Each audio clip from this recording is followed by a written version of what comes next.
इदं ततं विनाशम अव्ययस्य अस्य न कश्चित् कर्तुम् अर्हति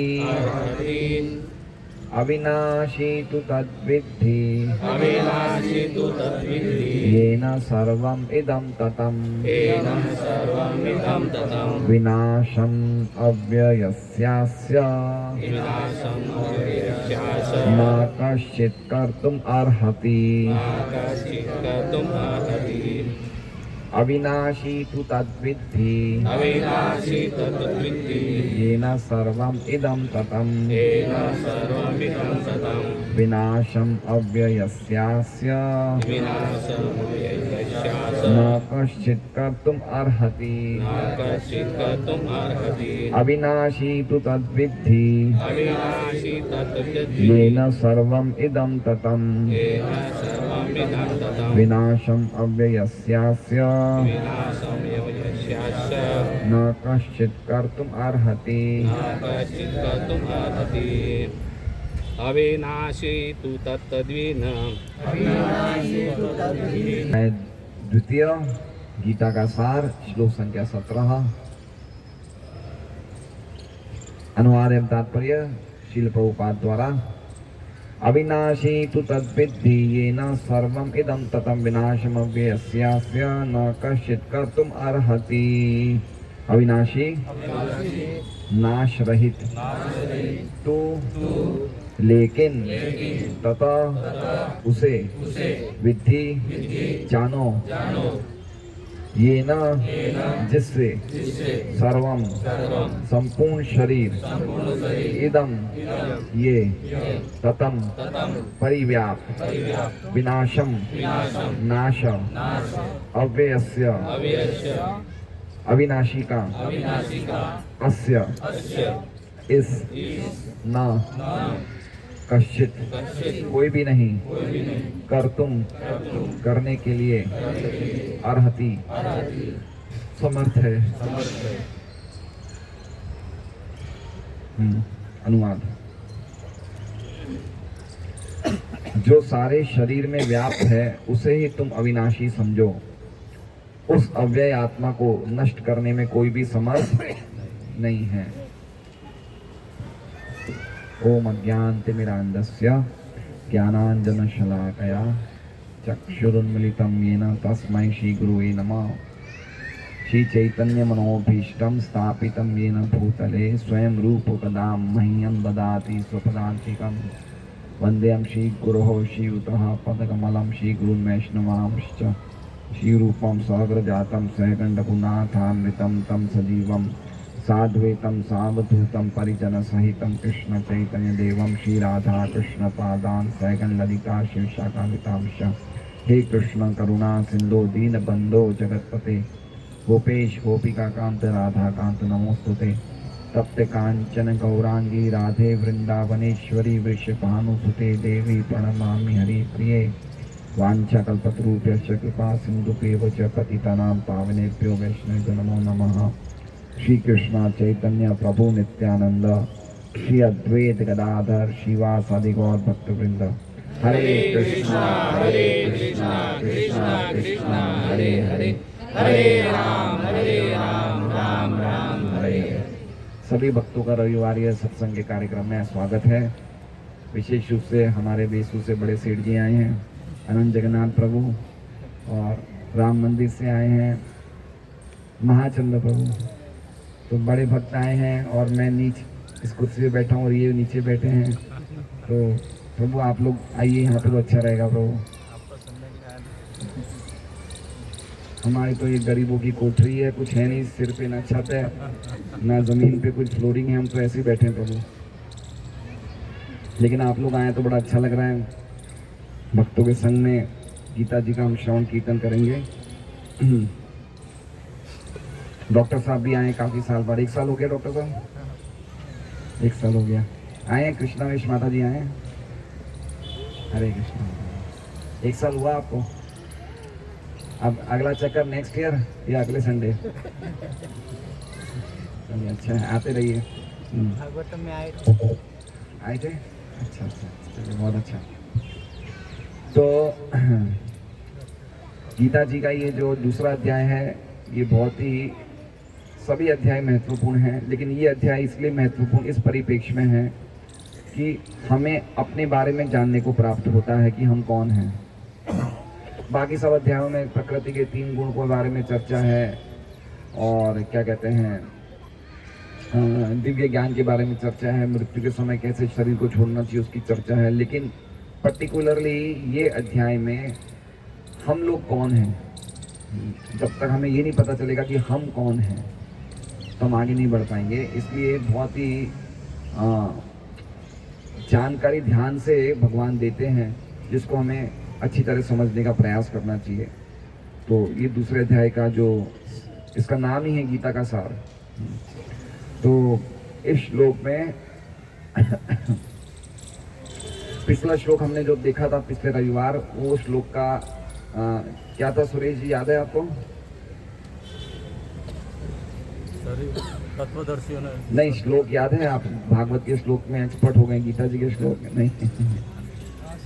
हाँ, ना सतो विद्यते भावो ना भावो विद्यते सतः उभयोरपि द्रष्टुम तस्त्वयनोस तत्वदर्शी भी। ना सतो विद्यते भावो, जो असत है उसका कोई भाव नहीं है, मतलब वो तो हमेशा ही परिवर्तनशील है।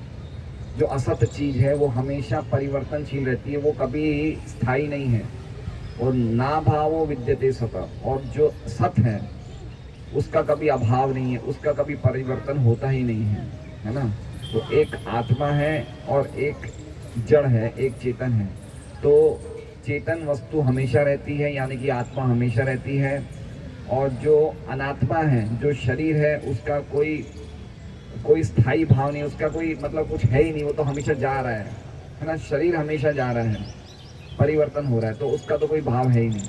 तो उभयोर अपनी दृष्टांत, तो ये दोनों की प्रकृति को ध्यान से देखा है और निष्कर्ष निकाला है। त्वयनोस तत्वदर्शी भी, जो तत्वदर्शी हैं, जिन्होंने सत्य को देखा है, उन्होंने निष्कर्ष निकाला है कि आत्मा कभी भी परिवर्तनशील नहीं है, हमेशा रहती है, और शरीर कभी भी रहता नहीं है, हमेशा परिवर्तनशील है। शरीर की कोई सत्ता नहीं है, सत्ता आत्मा की ही है। तो ये उन्होंने निष्कर्ष किया है, निष्कर्ष निकाला है। आज के श्लोक में और ज्यादा उस आत्मा का क्या स्वभाव है, और ज्यादा थोड़ा गहराई में अंदर प्रवेश कर रहे हैं। ठीक है, जैसे मान लीजिए कि एक माँ बाप अपनी बेटी के लिए लड़का ढूंढ रहे हैं, तो लड़के का फोटो देख के लड़का तो पसंद आ गया है, लेकिन अब पसंद आने से तो काम नहीं चलेगा ना, उसके घर जाके पूछना पड़ेगा, बेटा क्या करते हो, क्या नहीं करते हो, कहाँ तक पढ़ाई करी है।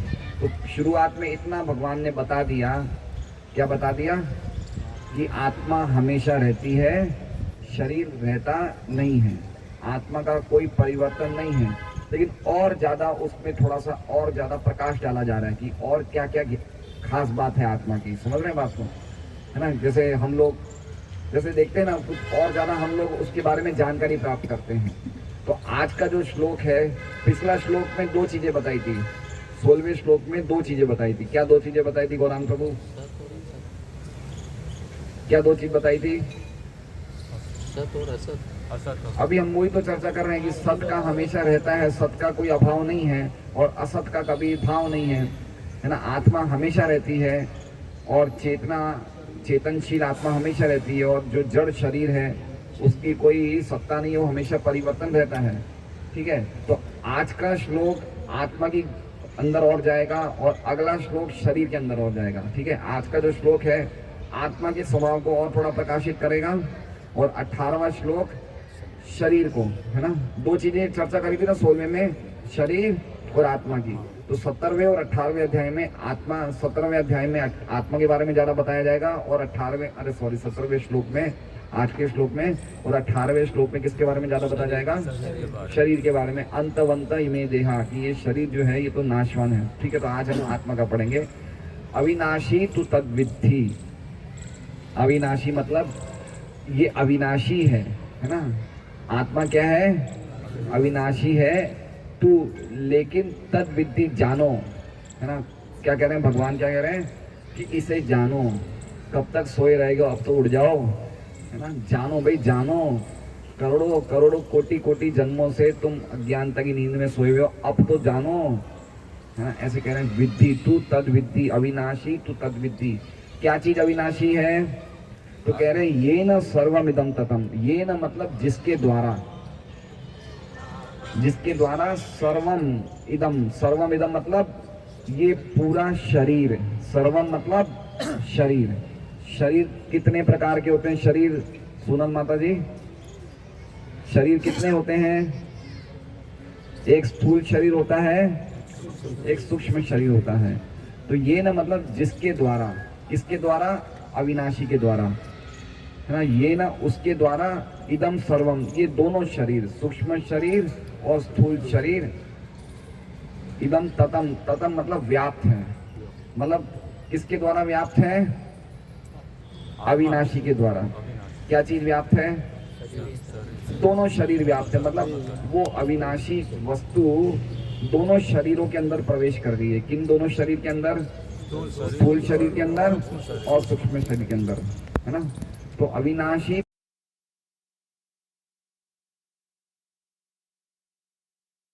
और इदम सर्वम मतलब ये पूरे शरीर में, दोनों शरीरों में व्याप्त हो गई है। क्या व्याप्त हो गई है?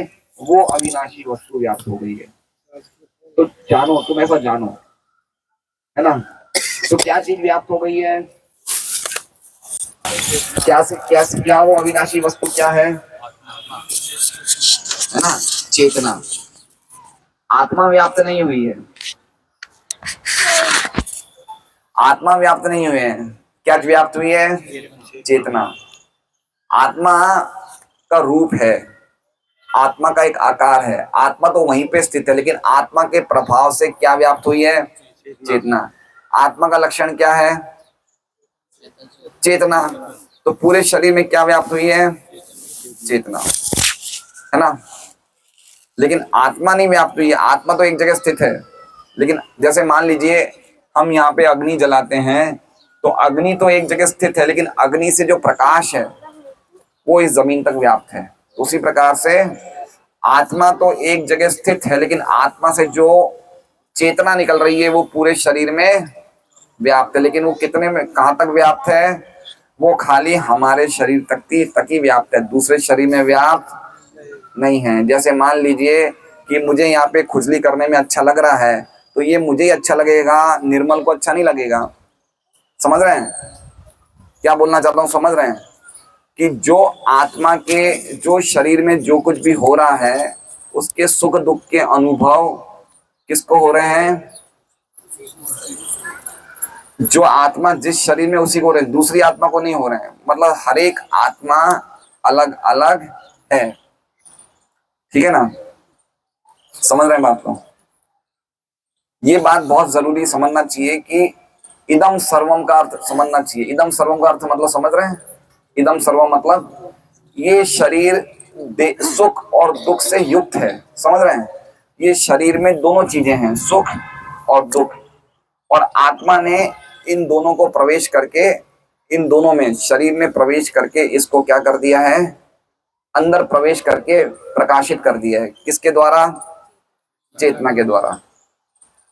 ठीक है। अब एक बात और समझिए, जैसे अभी कुछ देर में अंधेरा हो जाएगा, तो ये जितनी लाइटें हैं ये सब चालू हो जाएगी। तो ये अंधेरा किसके द्वारा प्रकाशित है? किसके द्वारा प्रकाशित है? लाइटों के द्वारा। तो जैसे लाइट इस पूरे क्षेत्र को प्रकाश करती है ना, उसी प्रकार से आत्मा किसको प्रकाशित करती है? पूरे शरीर को प्रकाशित करती है। लेकिन लाइट में और आत्मा में कुछ अंतर है। क्या अंतर है? हैं? लाइट जड़ है, हाँ सही कह रहे हैं आप, थोड़ा और पास जाइए। लाइट साक्षी नहीं है, आत्मा साक्षी है। साक्षी मतलब समझ रहे हैं? जो कुछ भी शरीर में हो रहा है उसका सुख दुख अनुभव कौन कर रही है? आत्मा कर रही है। समझ रहे हैं बात को? जैसे मान लीजिए कि मैंने ऐसे किया तो कुछ अनुभव हुआ है, अभी मैं जागृत अवस्था में हूं, मैं कुछ बोल रहा हूं, कुछ हाथ लगा रहा हूं, तो मुझे कुछ अनुभव हो रहा है। क्यों हो रहा है? क्योंकि अंदर क्या है? चेतना। है ना। सुप्त अवस्था में रहता हूँ, सुप्त मतलब मैं अगर सो रहा हूं तो मुझे सपने आते हैं, ठीक है, पंख होती तो उड़ जाती मैं। तो ये सपना किसको अनुभव हो रहे हैं?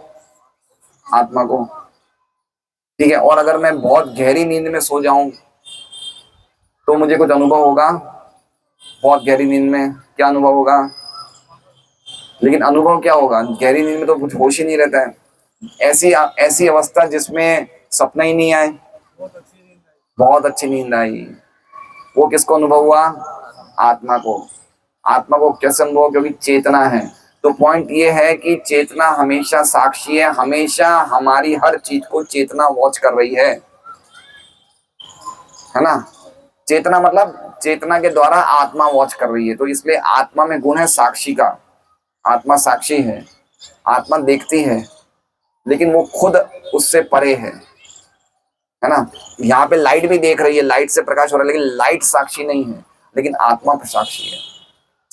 सीसीटीवी कैमरा होते हैं ना, वो हमारी चोरी पकड़ लेते हैं ना, तो कैमरा साक्षी है क्या? कौन साक्षी है? कैमरा वाला साक्षी है। समझ रहे बात को? तो उसी प्रकार से आत्मा साक्षी है। ये पॉइंट बहुत जरूरी है समझना कि हम लोगों को कुछ नहीं हो रहा है, आत्मा को कुछ नहीं हो रहा है। आत्मा खाली क्या है? वो देख रही है, खाली साक्षी है वो।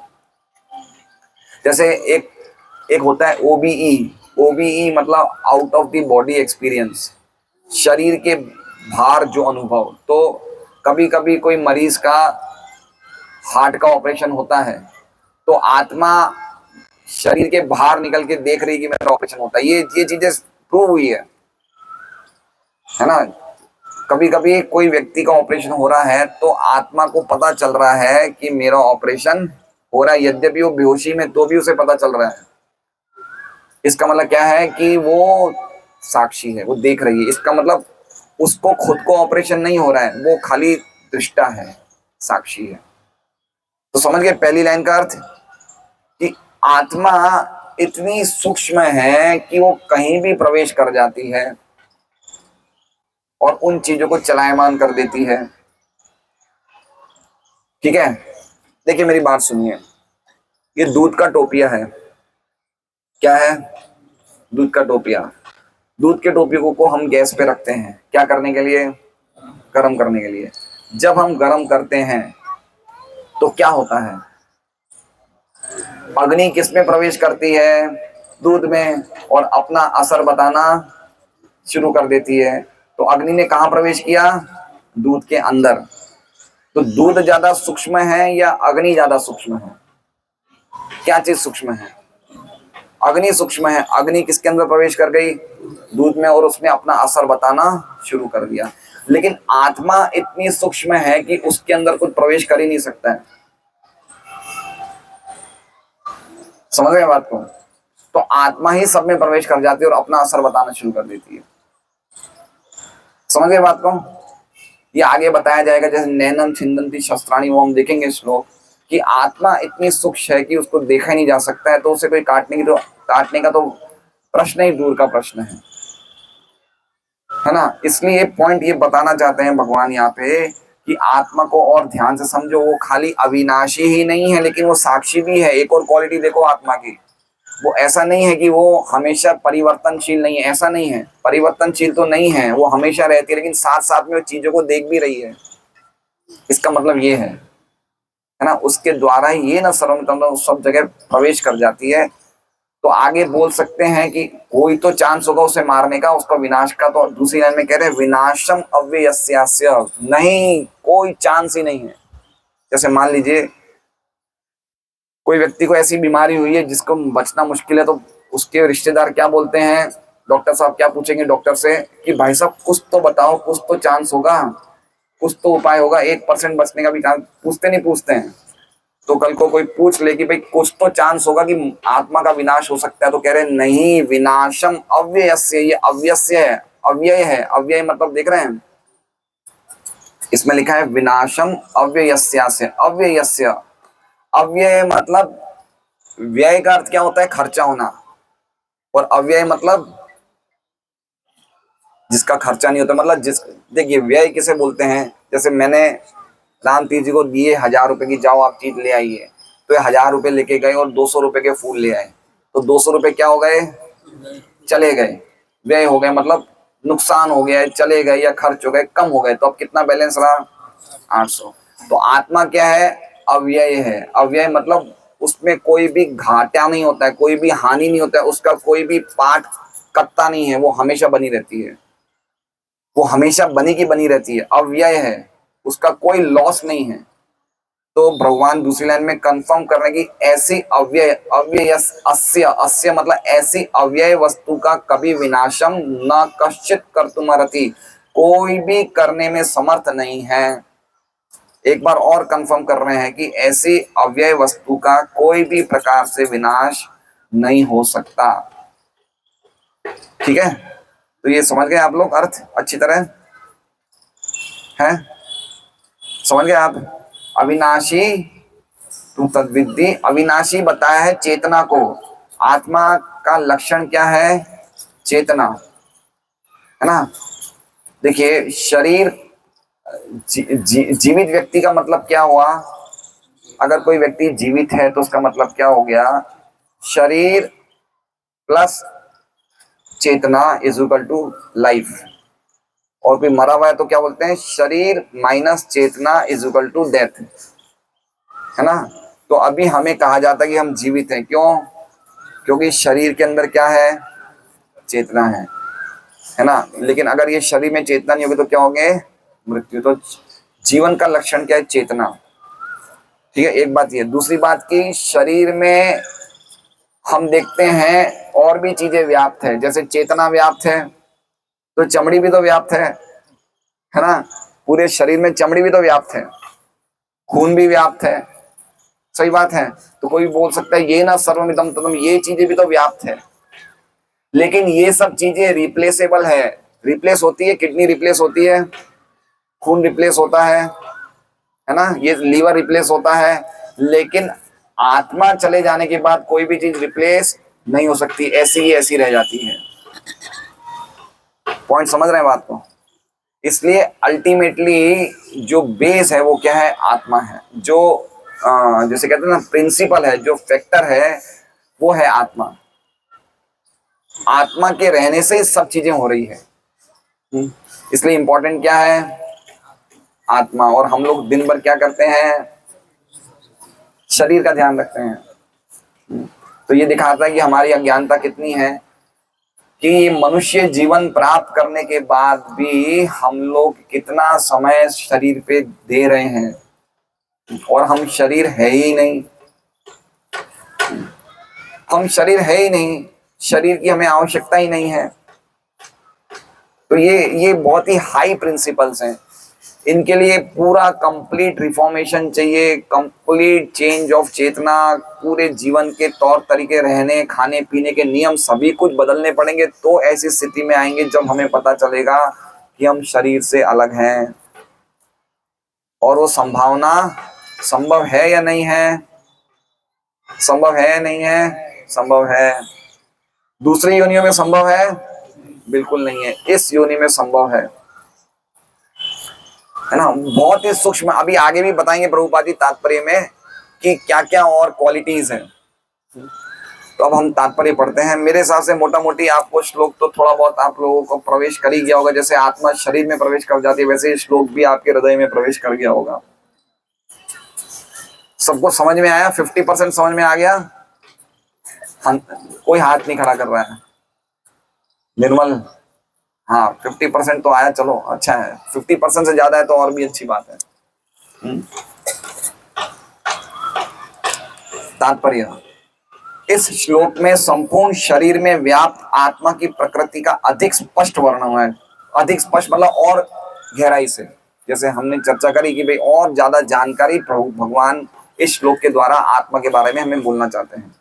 सभी लोग समझते हैं कि सारे शरीर में व्याप्त है वो चेतना है।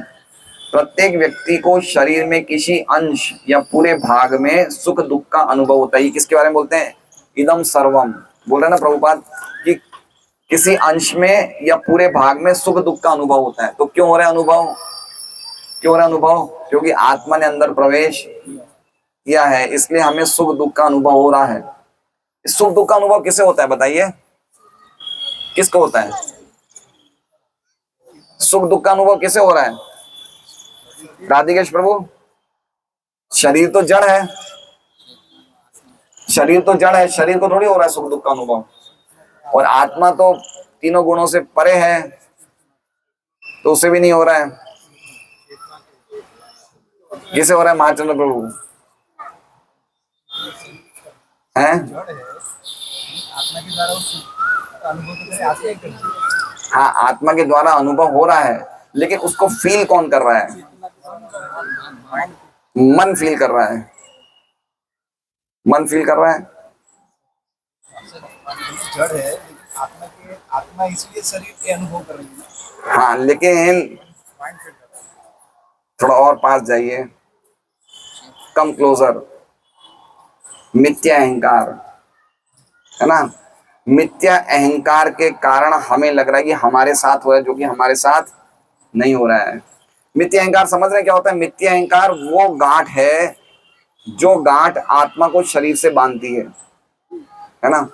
मिथ्या अहंकार क्या है? वो नॉट है, नॉट समझते? नॉट जैसे पति पत्नी की शादी हो तो गांठ बांध देते हैं, है ना। तो गांठ क्या है? आत्मा और शरीर का जो मिलन होता है उसे क्या बोलते हैं? क्या बोलते हैं उस गांठ को? क्या बोलते हैं? मिथ्या अहंकार। अब मान लीजिए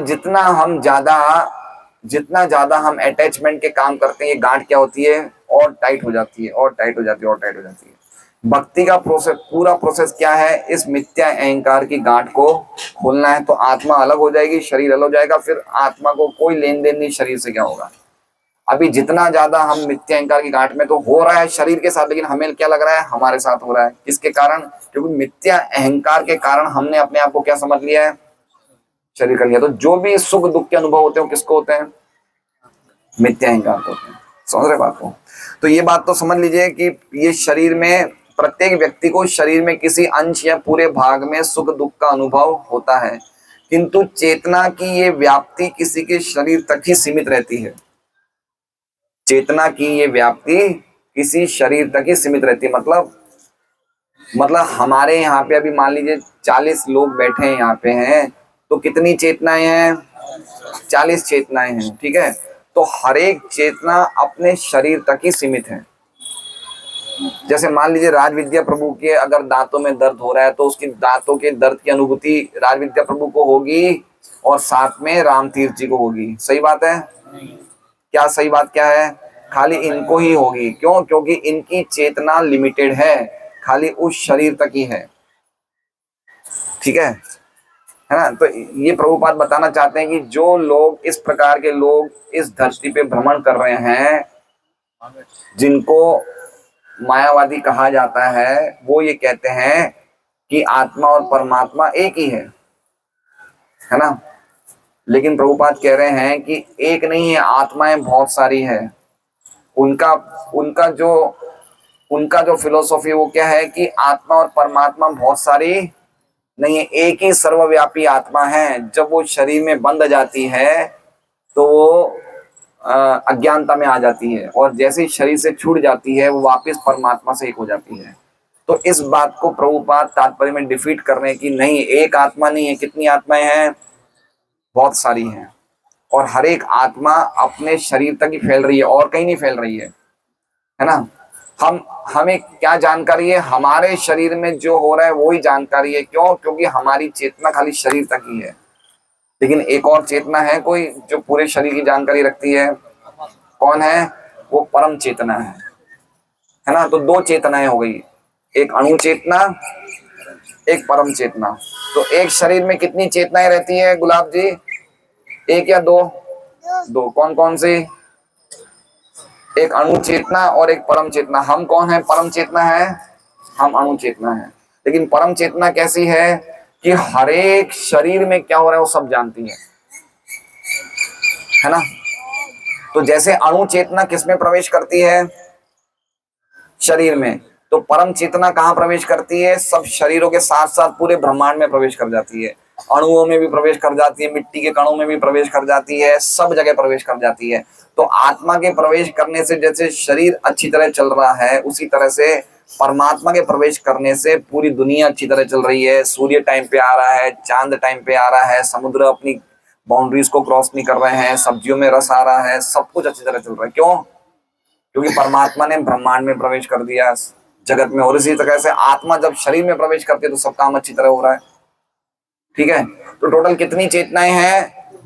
2, एक अणु चेतना, एक विभू चेतना। हम कौन है? अणु चेतना। हम कहां तक व्याप्त हो सकते हैं? एक शरीर तक। कुछ कुछ योगी होते जो 9 शरीर तक बढ़ा सकते हैं अपने आप को। कौन कौन से योगी थे ऐसे महाचंद्र प्रभु? जो अपना विस्तार 9 शरीर में कर लेते हैं। करदम मुनि है ना, सौभरी मुनि है। कुछ कुछ योगी होते हैं योग सिद्धियों की तरह अपने शरीर को 8 शरीरों में विस्तार कर सकते हैं, लेकिन उससे ज्यादा नहीं।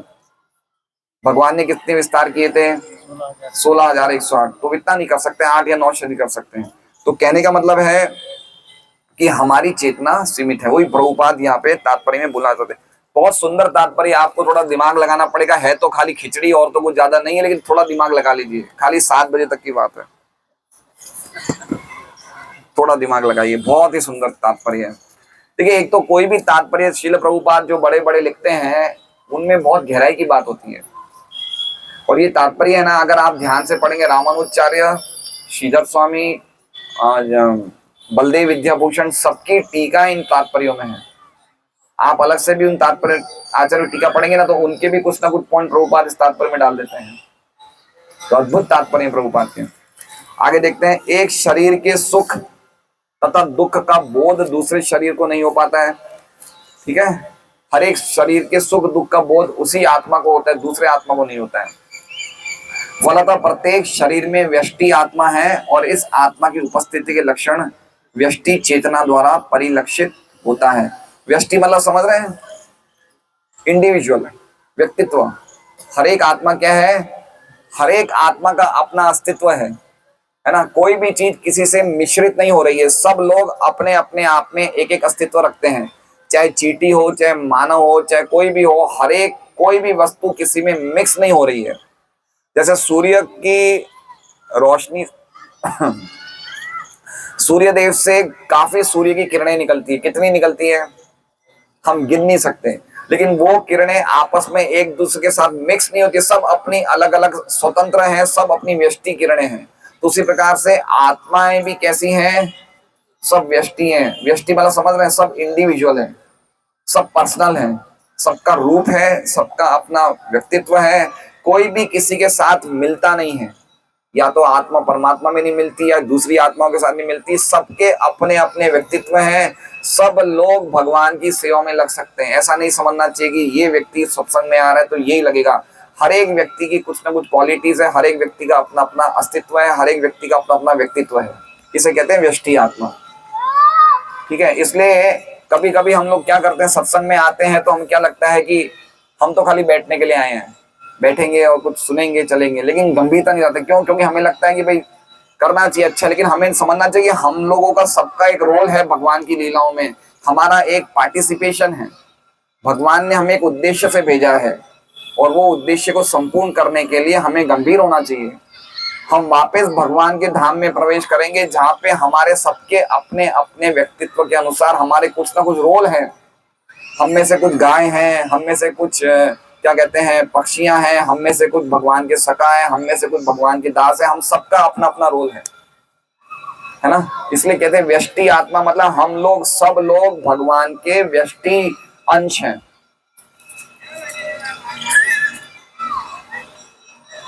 कौन सा श्लोक? हाँ, प्रत्येक, हाँ, इस आत्मा के, अब देखिए प्रभुपाद ये आत्मा का साइज बता रहे हैं, है ना। प्रभुपाद बताना चाहते हैं कि ये आत्मा पूरे शरीर में आत्मा नहीं है। आत्मा कहाँ पे रहती है? आत्मा कहाँ पे रहती है? अच्छा, एक बात देखिए, एक बात ये ऑटोमेटिक है। कोई व्यक्ति से हम कुछ बात करते हैं तो जब वो बात हम पे आती है तो हम हाथ को सबसे पहले कहाँ रखते हैं? हम ऐसे बोलते हैं कि तूने मेरे बारे में सोचा। कभी सिर पे हाथ रखते हैं, कहाँ रखते हैं? मेरे बारे में ऐसा बोल रहे हो? कभी हमने ऐसे बोला है पेट पे, मेरे बारे में बोल रहे हो? कहाँ रखते हैं हाथ सीधा? हृदय में। मतलब हम लोग कहाँ पे स्थित हैं? हृदय में। समझ रहे हैं? कभी नोटिस किया ऐसा? मैं बताता हूँ मैं कौन हूँ। कभी हम बोलते हैं ऐसे, मैं बताता हूँ मैं कौन हूँ? देख रहे हैं? मतलब हमारे में सब में ये क्वालिटी तो है कि हमें पता है कि हम भगवान, हम लोग आत्मा जो है हृदय में स्थित है। अब आत्मा के साइज का बताया, इस आत्मा को बाल के अग्रभाग के 10,000वें भाग के तुल्य बताया जाता है। श्वेता शतर उपनिषद में 5.9 में इसकी पुष्टि हुई है। बालाग्र शतभागस्य शतधा कल्पितस्य च भागो जीवस विज्ञेय स चानन्त्याय कल्पते। यदि बाल के अग्रभाग को 100 भागों में विभाजित किया जाए और फिर इनमें से प्रत्येक भाग को 100 भागों में विभाजित किया जाए तो इस तरह प्रत्येक भाग का माप, प्रत्येक भाग की माप आत्मा का परिमाप है। इस प्रकार ये कथन निम्नलिखित श्लोक में मिलता है। केशाग्र शतभागस्य शतांश सादृशात्मकः जीव सूक्ष्म स्वरूपोऽयं संख्यातीतो चित्कणः। आत्मा के परमाणुओं के अनंत कण हैं जो माप में बाल के अगले भाग नोक के 10,000वें भाग के बराबर है। अब ये आत्मा का एक रूप है, आत्मा का साइज बताया, मतलब आत्मा का रूप है। आत्मा निराकार नहीं है। क्या रूप है आत्मा का? क्या रूप है? बाल के अग्र भाग का 10,000वां हिस्सा। एक बाल को भी कितना छोटा होता है, एक बाल है ना, कितना महीन होता है। उसके भी 10,000वां हिस्सा क्या है? आत्मा का साइज है। लेकिन बताना का पॉइंट ये है कि आत्मा का एक साइज है। ये आत्मा, इतनी साइज की आत्मा, हम जो हमारा साइज है, हम हृदय में रहते हैं और उसका प्रभाव क्या है? पूरे शरीर में फैल गया है। कितनी पावरफुल है देखिए आप। जैसे मान लीजिए अगर हम कोई जहर की एक बूंद पी लें तो बूंद तो एक ही बूंद का एक रूप है, लेकिन उसका प्रभाव पूरे शरीर में फैल जाता है, हम डेथ हो जाती है। उसी प्रकार से आत्मा का साइज तो इतना ही है, लेकिन उसका प्रभाव चेतना के रूप में पूरे शरीर में फैल गया है। लेकिन उसका साइज है। पॉइंट ये कहने की बात है कि आत्मा का एक साइज है।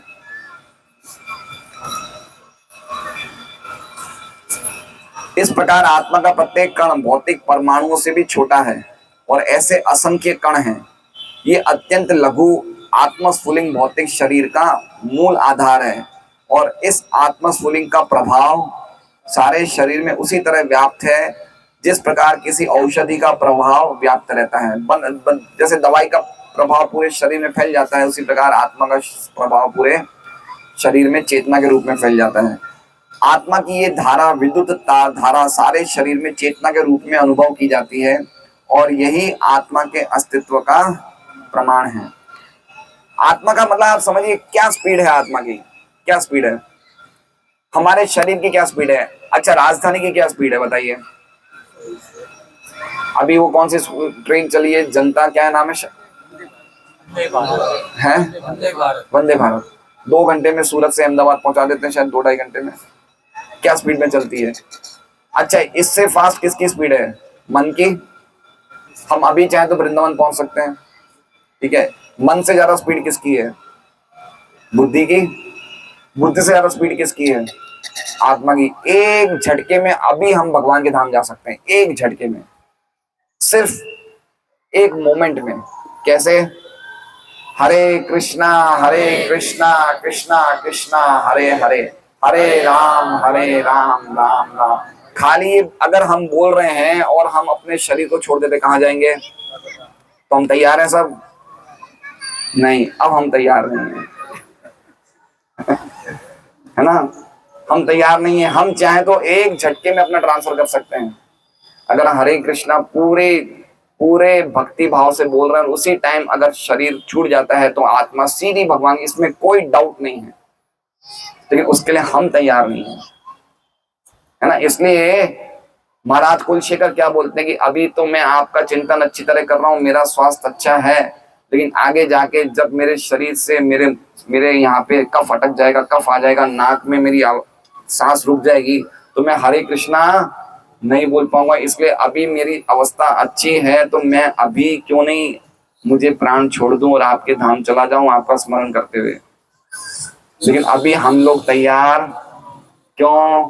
क्योंकि हमारा घर बनाना है, बच्चे करने हैं, बच्चों की पढ़ाई भेजनी है, उनकी शादी करनी है, शादी में नाचना है, कितने सारे काम बाकी हैं। प्रेय प्रेय बाकी है, श्रेय नहीं किया हमने अभी तक। सुरेश जी तैयार है जाने के लिए? तैयार हैं? जय हो। बोलने में बड़ा आसान है लेकिन ये फैक्ट है। अगर हम हरे कृष्ण महामंत्र छोड़ते हुए बिल्कुल अगर हम इस भावना से प्रे कर रहे हैं कि हे भगवान की शक्ति, हे श्री राम, हे श्री कृष्ण, मुझे हमारी आपको हमें आपकी सेवा में लगाइए, या अगर हमें ऐसा भी प्रार्थना करें कि हमें प्रभुपाद की सेवा में लगाइए, तो भी हमारा कल्याण हो जाएगा। इसलिए बहुत गंभीरता से हमें जप करना है कि कभी भी मृत्यु आ जाएगी लेकिन हम लोग तुरंत ही भगवान के धाम में शिफ्ट हो जाएंगे। सामान्य से सामान्य व्यक्ति भी समझ सकता है कि भौतिक शरीर चेतना रहित होने पर मृतक हो जाता है और शरीर में इस चेतना को किसी भी भौतिक उपचार से वापस नहीं लाया जा सकता है। अतः ये चेतना भौतिक संयोग के फलस्वरूप नहीं है, अपितु आत्मा के कारण है। समझ रहे बात क्यों लिखी प्रभुपाद ने? ये इसलिए लिखी है कि आज की तारीख में काफी ऐसे आधुनिक तथाकथित वैज्ञानिक है जो कहते हैं कि लाइफ कम्स फ्रॉम केमिकल। जीवन कहां से आ रहा है? केमिकल को क्या बोलते हैं हिंदी में? रसायन से, है ना।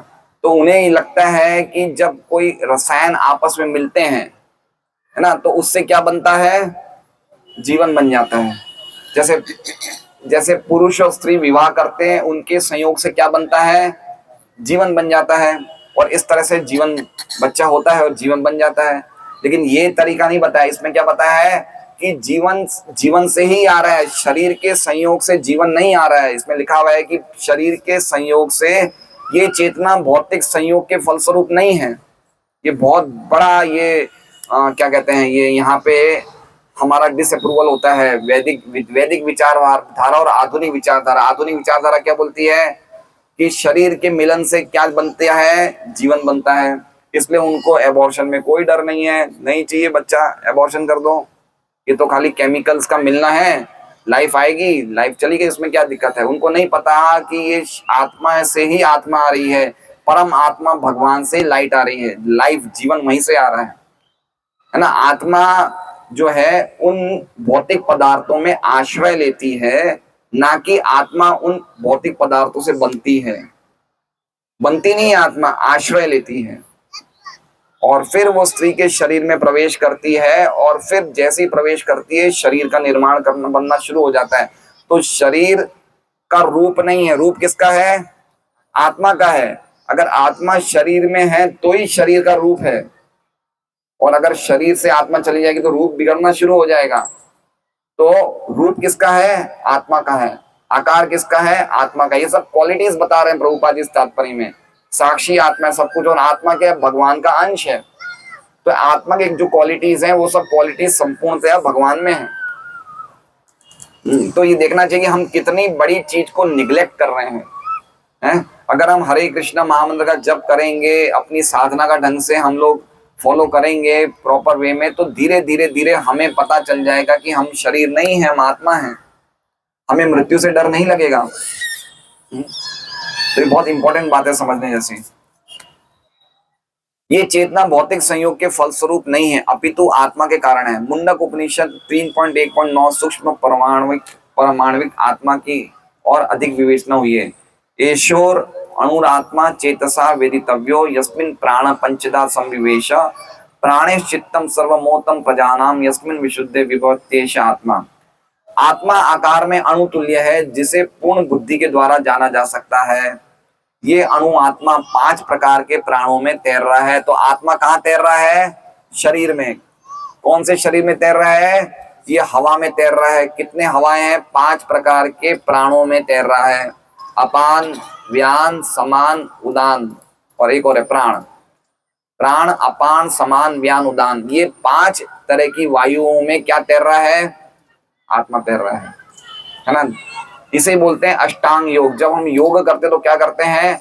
हम इन वायुओं में से वायुओं को शुद्ध करते हैं, योग करते हैं, प्राणायाम, रेचक, कुंभक, पूरक, ये क्या सिस्टम है, पूरा पूरा योग प्रणाली जो है वो आत्मा को ये प्राण, ये वायुओं के कंट्रोल से हटा के शुद्धता में लाना है। कोई शरीरी एक्सरसाइज को योग नहीं बोलते हैं कि हमने शरीर फिट करने के लिए योगा करना है। योग करने का उद्देश्य वो नहीं है। योग करने का उद्देश्य अस्तित्व का शुद्धिकरण है ना, विशुद्ध होने के लिए योग करना चाहिए।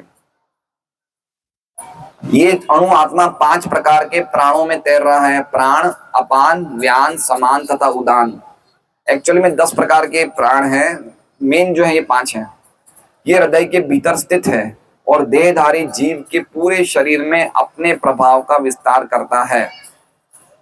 जब आत्मा को 5 वायुओं के कल्मश से शुद्ध कर लिया जाता है तो इसका आध्यात्मिक प्रभाव प्रकट होता है। मतलब अभी हम ये वायुओं के अंदर फ्लोट हो रहे हैं, तैर रहे हैं, कल्मश में हैं हम लोग, है ना। ये 5 वायु कल्मश वाली है जो हमें तैरा रही है, हमारा शुद्धिकरण होना बाकी है। हठ योग का प्रयोजन विविध आसनों द्वारा उन 5 प्रकार के प्राणों को नियंत्रित करना है जो आत्मा को घेरे हुए हैं, है ना। हठ योग मतलब जो है ना हमारा अष्टांग योग प्रणाली। कौन सी है अष्टांग योग में, कौन से 8 नियम होते हैं मदन लाल समाधा जी, पता है आपको? पता है? यम, नियम, आसन, प्राणायाम, प्रत्याहार, धारणा, ध्यान, समाधि, है ना। यम मतलब कोई चीजें नहीं करनी होती है, नियम मतलब कोई चीजें करनी होती है, उसके बाद आसन पे बैठना होता है, उसके बाद क्या करना चाहिए, प्राणायाम। अभी प्राणायाम तो कोई यम नियम तो करते नहीं, पहले ही प्राणायाम करना शुरू कर देता है ना। तो ये सब सिस्टम है। प्राणायाम के बाद प्रत्याहार, प्रत्याहार मतलब इंद्रियों को इंद्रियों के विषय से वापस खींच लो। फिर क्या है, धारणा, फिर धारणा करने बैठो, उसके आगे ध्यान करो, उसके बाद समाधि। समाधि का मतलब पूर्ण रूप से भगवान में मन को लगा लेना। तो ये अलग अलग अष्टांग योग की विधियां हैं जिससे आत्मा हवाओं में रहते हुए शुद्ध हो जाती है। लेकिन अभी ये चीजें पॉसिबल मुश्किल है, हर एक व्यक्ति नहीं कर सकता है, पर्टिकुलरली शहरों में तो नहीं हो सकता है। शुचौ देशे प्रतिष्ठाप्य, है ना, कोई पवित्र स्थान में, ऋषिकेश, हरिद्वार, इस तरह जाए जहाँ पे हम लोग अच्छी तरह योग साधना करें। लेकिन ये चीजें आजकल कलयुग में संभव नहीं है। कलयुग में क्या संभव है, भगवान के नामों का उच्चारण, हरे कृष्णा कृष्णा कृष्णा हरे हरे, हरे राम राम राम हरे हरे। ये डायरेक्ट मेथड है, ये सीधा क्या है, ये हमें लिफ्ट से ऊपर पहुंचा रहा है। और जो दूसरे योग साधन वो क्या है, हमें सीढ़ियों से पहुंचा रहे हैं। तो हम 8वीं तक पहुंच जाते हैं, 7वीं तक, ये सीधा लिफ्ट से हम सीधा ऊपर चले जाते हैं। उबासी आने कर लेने वाले भक्तों, आप लोग धैर्य रखें।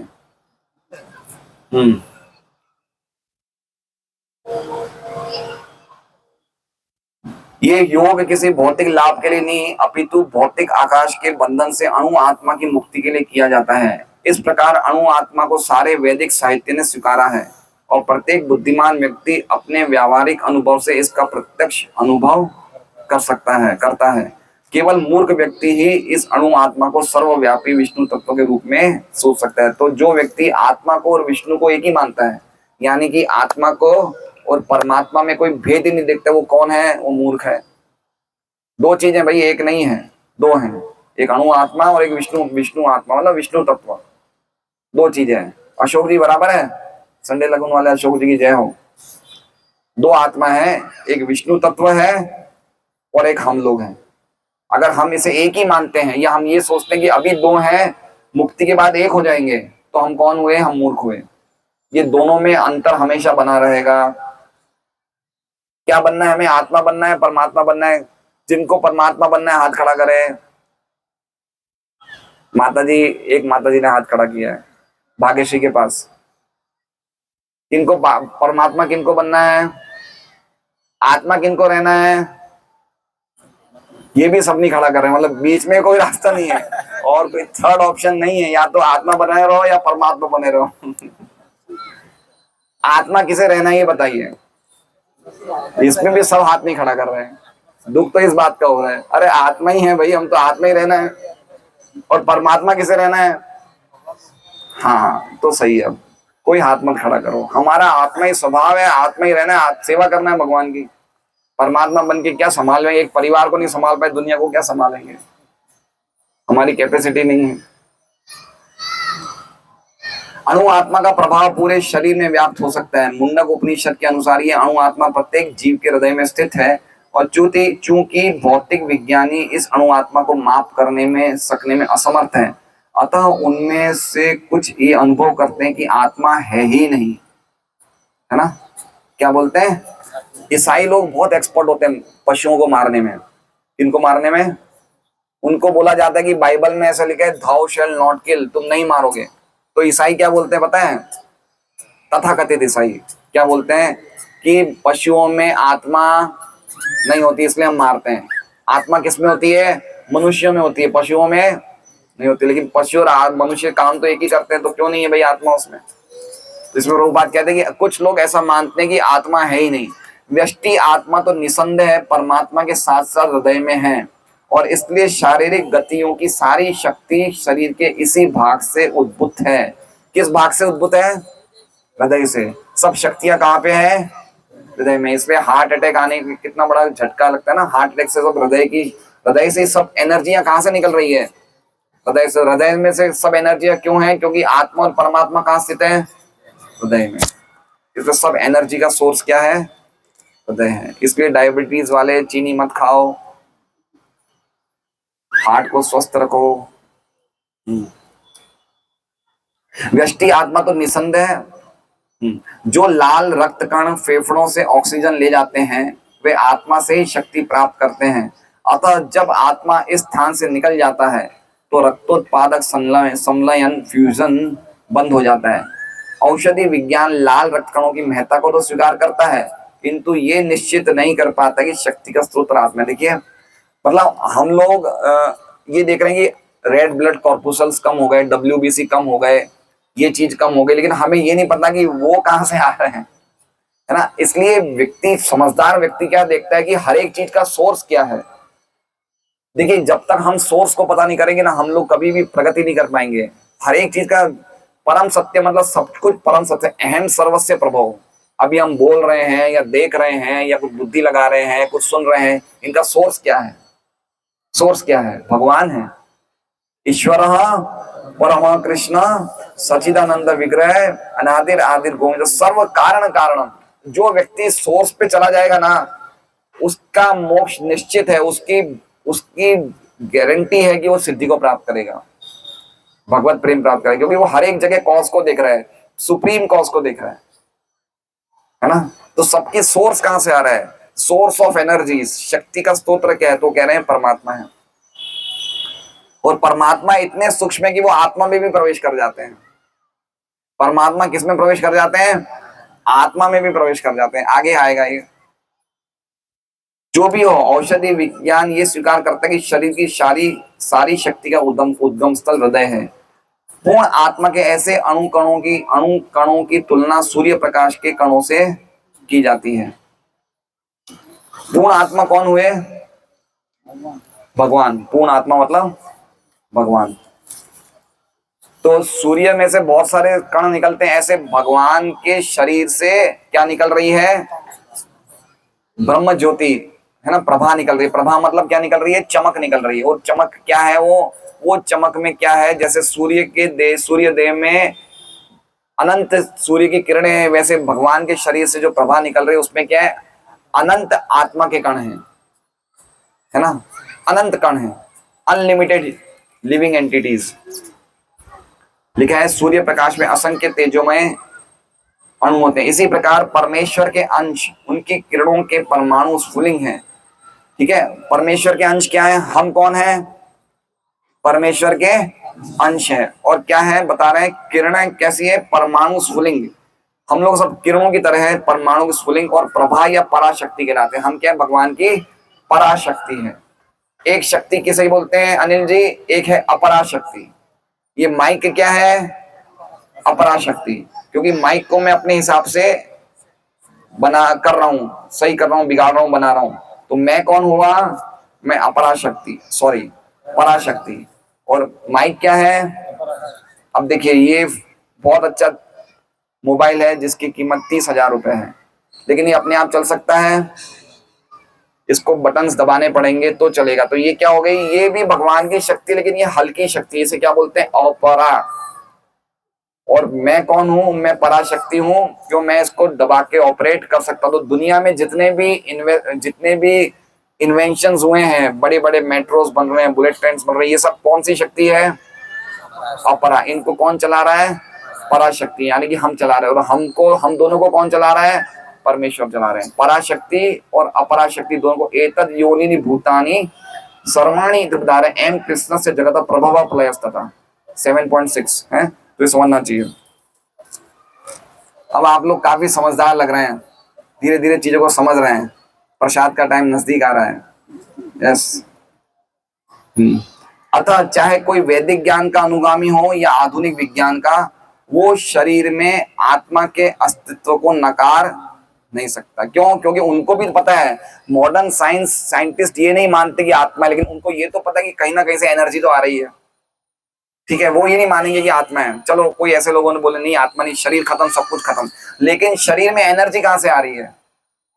इसलिए वो भी इनडायरेक्टली तो मानते ही हैं कि आत्मा है। चाहे कोई वैदिक ज्ञान का अनुगामी हो या आधुनिक विज्ञान का, वो शरीर में आत्मा के अस्तित्व को नकार नहीं सकता। भगवान ने स्वयं भगवत गीता में आत्मा के इस विज्ञान का विशद वर्णन किया है। तो जब तक हम आत्मा के बारे में नहीं समझेंगे, तब तक हमारा आत्म साक्षात्कार नहीं होगा, है ना। इसलिए आत्म साक्षात्कार के बाद परमात्मा साक्षात्कार, परमेश्वर भगवत साक्षात्कार, इसके लिए जरूरी है सबसे पहले समझे कि हम कौन है ना, हमारी क्या स्थिति है, हमारी क्या कैपेबिलिटी है, हमारी क्या क्वालिटी है। तो धीरे धीरे हम समझेंगे कि भगवान कौन है। इसलिए जो दूसरे अध्याय के श्लोक हैं 16, 17, 18 जो भी अभी चलेंगे, आत्मा के तत्व के बारे में जो हमें बताया भगवान ने, उसमें ध्यान से सुनना चाहिए। और कोई चीज हमें समझ में नहीं आए तो पूछना चाहिए, प्रभु जी इसका क्या अर्थ है। प्रभुपाद जी ने तात्पर्य लिखे, अद्भुत तात्पर्य लिखे हैं, है ना। एक एक चीज हमें ध्यान से समझना चाहिए। मनुष्य जीवन मिला है, खाना पीना सोना ये सब तो जानवर भी करते हैं। ये सब चीजें नहीं समझेंगे तो कैसे हमें मनुष्य जीवन सफल होगा। मनुष्य जन्म पाया, राधा कृष्ण न बजिया, ना सुनिया जानिया, सुनिया विषय खाइनु। इसलिए बहुत इंपॉर्टेंट है। ये करोड़ों अरबों सालों के बाद मनुष्य जीवन मिला है। ये मौसम जो है, ये मौसम गर्मी का नहीं, ये मौसम मनुष्य जीवन का मौसम है। ये चला जाएगा, कुछ ही चंद समय में चला जाएगा। कमल दल जल जीवन टलमल। तो कुछ नियम बनाइए जीवन में कि रोज आधा घंटा गीता जी पढ़ना है, 1 घंटा भागवत पढ़ना है, सुबह जल्दी उठना है, जीव जागो जीव जागो। कौन सा है? विभावरी शेष आलोक प्रवेश, उठ निद्रा छाड़ी उठ जीव है। निद्रा छाड़ दिए, निद्रा कब तक सोते रहेंगे? करोड़ों साल तक सोएंगे ही सोएंगे। क्या कर रहे हैं हम?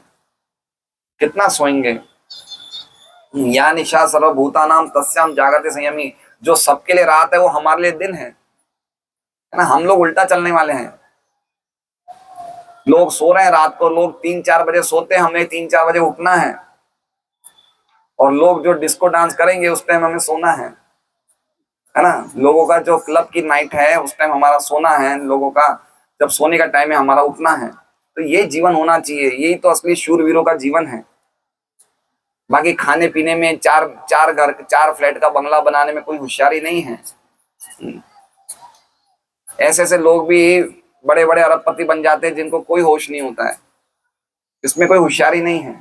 होशियारी है भगवत प्राप्ति में, होशियारी है इंद्रियों को कंट्रोल करने में, होशियारी है भगवान के नामों का जप करने में, होशियारी है। वो असली जीवन है। अमृत में जीवन का लाभ लेना चाहिए, नहीं तो वापस आने की बहुत पूरी संभावना है। हरे कृष्णा कृष्णा कृष्णा हरे हरे, हरे राम राम राम हरे हरे। तो कोई भक्त अगर कुछ प्रश्न पूछना चाहते तो पूछ सकते हैं। लेट हो गया थोड़ा आज। पहली बार कौन कौन भक्त आए हैं? फर्स्ट टाइम अपने स्थान पे खड़े हो जाइए। अनंत जगन्नाथ प्रभु तो रहने दीजिए, आप तो महाचंद्र प्रभु, अनंत जगन्नाथ प्रभु तो हमारे घर के व्यक्ति हैं। और कौन आए हैं? आप लोग कहाँ से आए हैं? पीछे? अच्छा, सुमन, क्या नाम है? सुमन संकल्प। अच्छा, बहुत सुंदर। आप भैया? कृष्णा पार्क। तो नए भक्तों के बड़ा स्वागत कर रहे हैं। नए भक्तों के लिए विशेष व्यंजनों का व्यवस्था की जाए। और नए व्यक्तों के लिए हम लोग एक बार हरे कृष्णा महामंत्र का उच्चारण करेंगे। हरे कृष्णा कृष्णा कृष्णा हरे हरे, हरे राम राम राम हरे हरे। नए आने वाले आगंतुकों से हमारा निवेदन है कि आप लोग ये महामंत्र का बेटा नाम लो, कुछ समय निकाल के महामंत्र का उच्चारण करो और नियमित रूप से यहाँ पे आते रहिए और जीवन सफल बनाने का प्रयास करिए। हरे कृष्णा। 5 मिनट के लिए हम संकीर्तन करेंगे।